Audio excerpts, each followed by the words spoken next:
Hello, and welcome to Touchstone Music. I'm currently doing a series from the 1960s on music and albums of that era.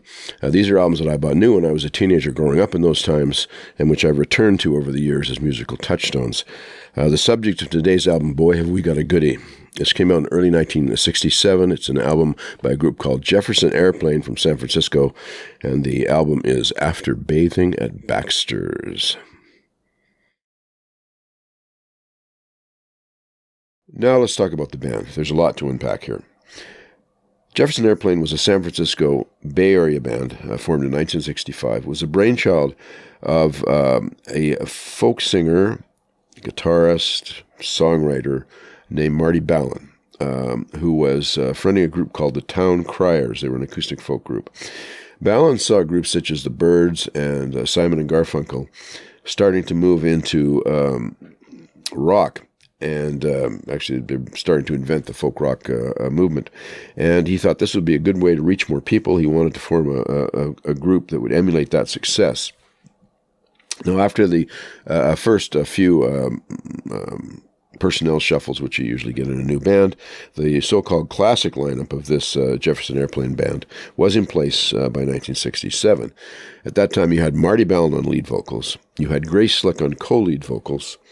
Paul Kantner on rhythm guitar and vocals, Jorma Kaukonen on lead guitar, Jack Cassidy on electric bass, and Spencer Dryden on drums. Now, Paul Kantner was an ex-folkie also. He had met Marty Balin previously, and they sort of formed the band together. Grace Slick replaced the original singer, whose name was Sine Anderson. She was the singer for their first album, Jefferson Airplane Takes Flight.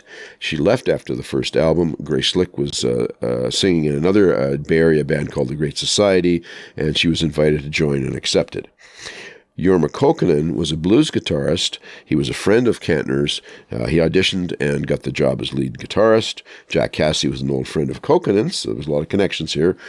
He took over on electric bass when the original bass player left. And finally, Spencer Dryden, who had been more of a jazz drummer before this, replaced Skip Spence as the band's drummer.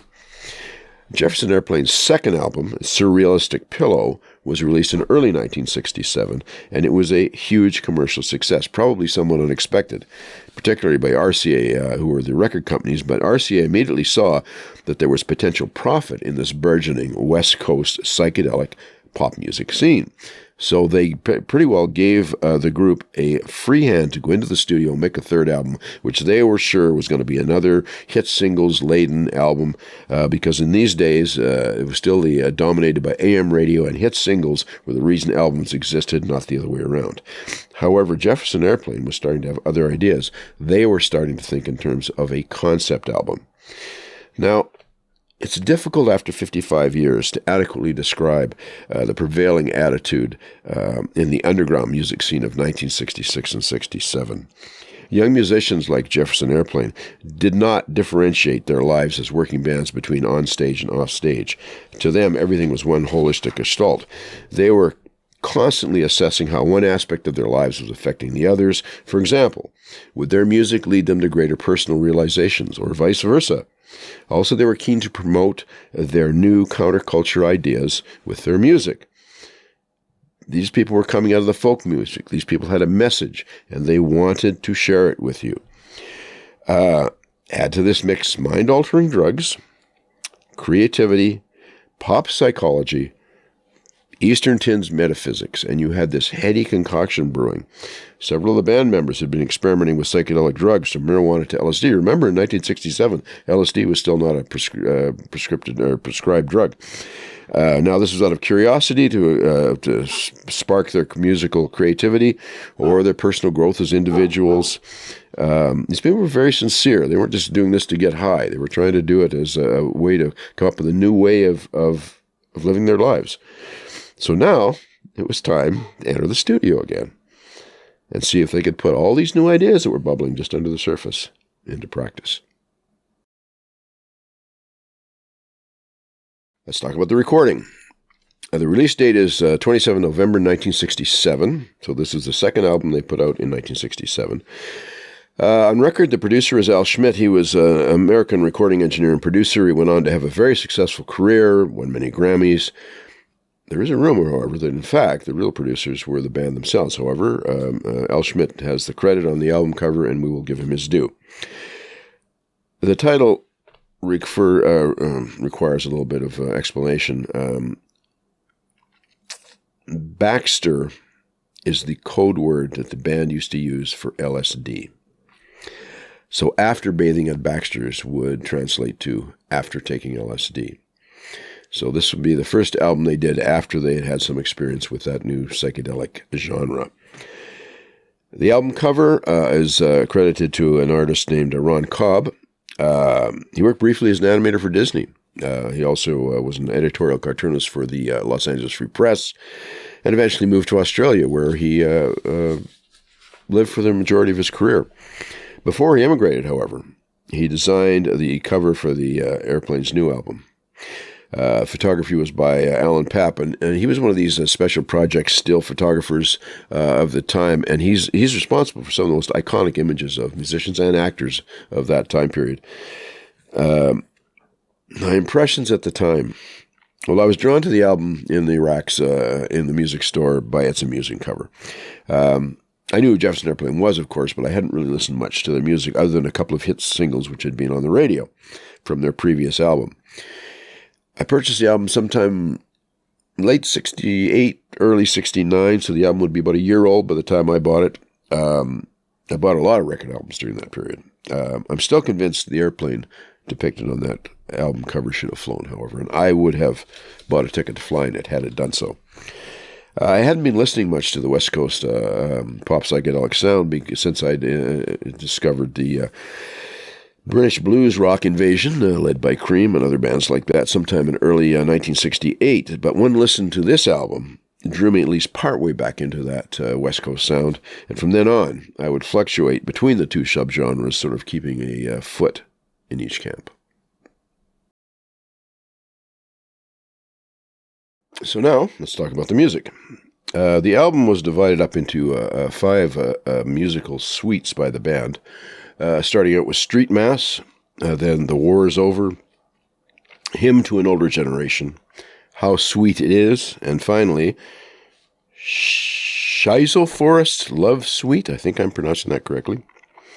By the way, incidentally, there was a 2003 CD re-release of this album, and it included some extra tracks, about 5 either live tracks or alternate takes of tracks that were on in the album, plus one song by Marty Ballin he'd written around this time that he didn't include in the album called Things Are Better in the East. In fact, he didn't get onto an album for about another decade, I believe, plus one hidden track and instrumental, so you might look for that in the stores. Side 1 starts with the Ballad of You and Me and Pooh Neal. Now, Pooh Neal is a portmanteau of Winnie the Pooh and Fred Neil. Fred Neil was a American singer-songwriter in the 60s and 70s that they admired. Now, this song starts and fades out at the end with controlled electronic feedback by lead guitarist Jorma Kaukonen, using, I presume, his trusty Gibson ES 345 semi-hollow body guitar with optional vibrato tailpiece. It would have been recorded several months after the Jefferson Airplane played the famous Monterey Pop Festival in June of 1967. Also on that venue was Jimi Hendrix, fresh back from England, where he'd formed the Jimi Hendrix Experience, and he was using a lot of controlled feedback. A lot of the guitarists listened to that and started to do the same thing. In fact, I can tell you, as someone who lived through those times and those concerts, every electric guitar player started to work with electronic feedback. Instead of trying to avoid it, as they had in the past, now they were trying to use it to make interesting sounds. Now, Kaukonen, Kantner on guitars, Jack Cassidy on bass, and Spencer Dryden on drums, they're all consummate ensemble players in this album. Typically, they're augmenting and very seldom, if ever, overpowering the vocals of Ballin and Slick. Remember, these are ex-folkies. They wanted the vocals and their message to be front and center. The restraint allowed the band to highlight the social messages the lyrics often contained. I suspect this tendency is a holdover from the folks movement ethos many of the members brought with them into the group. Like many folk singers of the area, they were people with a message, and they wished to impart it to the audience. Track 2 is a small package of value will come to you shortly. This is the obligatory sound collage, typical of recordings of that area. The Beatles kind of kicked this off. I must tell you, these old sound collages seldom age well, in my opinion. One or two listings should be enough to convince you of this fact. In fact, I'm pretty sure one or two original listings after I bought the album convinced me of that fact. Nowadays, with CDs, you can skip right over it, which is nice. Song 3 was Young Girl Sunday Blues, co-written by Ballin and Kantner. Straightforward rock song. Ballin handles the lead vocals. Song 4 is a ballad by Kantner called Martha. It's dominated by an acoustic guitar, but you have these really nice, tasteful electric guitar accents by Kokkonen in the background. Plus, someone on this album, on this recording, is playing a recorder. Wild Time, Song 5, is another Paul Kantner composition, but it picks up the energy again. It's one of my favorite tracks in the album, as a matter of fact. Grace Slick leads the vocal charge as the band sort of kicks into a higher gear. One thing to watch for is Jorma Kokkonen's edgy guitar solo midway through with droning vocals in the background. Also, do not skip Dryden and Cassidy. They're spot on in their rhythmic underpinning for this album. So good you almost overlook them. Song 6 is The Last Wall of the Castle. This is penned by lead guitarist Jorma Kokkonen. Uses distorted guitar fills between verses to very good advantage. Song 7, probably the musical highlight of the album. In my opinion, it's called Rejoice. It's another song written and sung by Grace Slick. She'd already given them a couple of hit singles on the last album. It references the Irish author James Joyce, by the way, fellow who wrote Ulysses, in case you were wondering. Some of Slick's best lyrics, perfectly complemented by her vocals.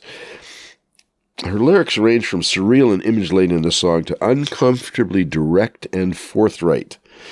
Nice piano, a few tempo changes, a mix of classical and vaguely Middle Eastern influences makes this musically the standout track for me. This is actually a progressive rock song smack dab in the middle of an acid rock album. That's impressive. Side 2 starts out with Watch Her Ride by Paul Kantner. Sort of brings us back to reality. Well, sort of. This is Jefferson Airplane, after all. With a straight-ahead rocker. It features another fine ensemble performance by the entire band. The standouts are the vocal harmonies and Jack Cassidy's creative bass, so watch for that. Spare Change, Song 9, is a controversial instrumental jam. It features Cassidy on bass, Kokkonen on lead guitar, and Dryden. Now, it's controversial because a lot of people said, well, there's no vocals, and that was kind of becoming a hallmark of Jefferson Airplane, so where are those? It's long, it's boring. One thing you have to remember that in these times, jamming, as they called it, improvisational work, was considered an important part of a musician's growth as an artist. This had grown out of the jazz scene, where jazz players who were playing in big bands really felt limited by the strictures of the big band format. So what they would do is they'd form these small jazz combos, and they'd play small clubs just for drinks or just for the experience of being able to do long improvisational jams, which would help them become better musicians. So the West Coast pop bands were among the first to adopt this practice. In Britain, bands such as Cream were also heavily jazz influenced and began incorporating long improvisational elements into their songs, particularly live. Now, I find this track rewards repeated listenings. It's led by Jack Cassidy's improvisational bass. Kokkonen and Spencer Dryden perfectly follow the jam's rises and falls. They mesh so seamlessly that the whole sometimes seems to be greater than the sum of its parts, while inviting the listener in to participate vicariously in this creative moment in time. The audience involvement was always very typical of the music of that time. So it was understood by everyone that a live concert would be different from a record. Bands were expected to present new takes on the familiar recordings for the audience to savor. It made live concerts far more interesting than listening to the songs being played live, note perfect to the records that they were already familiar with. It gave them something new to listen to. Song 10, Two Heads, was written and sung by Grace Slick. The song from this album is the one I heard being played on the radio in my area at the time, although Oddly, it's not listed as one of the singles from the album in the official record. I don't quite know what happened there, because it was the song they played on the radio in my area all the time. It's perhaps the closest thing to their previous album, Surrealistic Pill. It could have been on that album quite easily. It's sort of a natural follow-up to something like White Rabbit. It seems to include the inevitable drug references. There's a harpsichord lurking among the instruments there. Grace's singing is powerful and resonant. Won't You Try, Saturday Afternoon, is written by Paul Kantner. It ends the album with a burst of flower power lyrics. It was 1967. So Paul Kantner's fingerprints are all over this album. 6 of the 11 songs are either written or co-written by him. Grace Slick contributes 2 polished gems. Jorma Kokkonen contributes 1, plus some collaborations with some of the other members. Marty Balin only contributes 1 song here, and it's co-written. He did write another one around that time, evidently. As I mentioned before, Things Are Better in the East, but it didn't make it into an album for another 10 years. Now, for me, it's this matchless ensemble play. You'll know from listening to my previous reviews that I'm a great believer in ensemble play. Plus the care and attention to detail, the way the songs seem to flow organically one into the next, that make this album so special for me. This is a band experiencing a peak of creative and technical ability. They're confident of their musical vision, and they're not afraid to be experimental and take risks. Instruments and voices combine seamlessly, and yet the music has a definite improvised flair, which hints sort of much more at what they were like as a live band than their previous albums did. It's as if they're adolescents who have outgrown their old clothes but haven't quite grown into the new ones yet. It's a moment in time where inspiration meets perspiration to create something unique and lasting. After Bathing at Baxter's was a controversial album when it was first released, but in retrospect, it's now generally agreed to be a near-perfect blend of creativity and musical interplay. For me, it's an album I purchased in the 60s and I've listened to ever since. It's another one of my touchstone albums. And that's all for this edition. Until next time, be well, and thanks for joining me.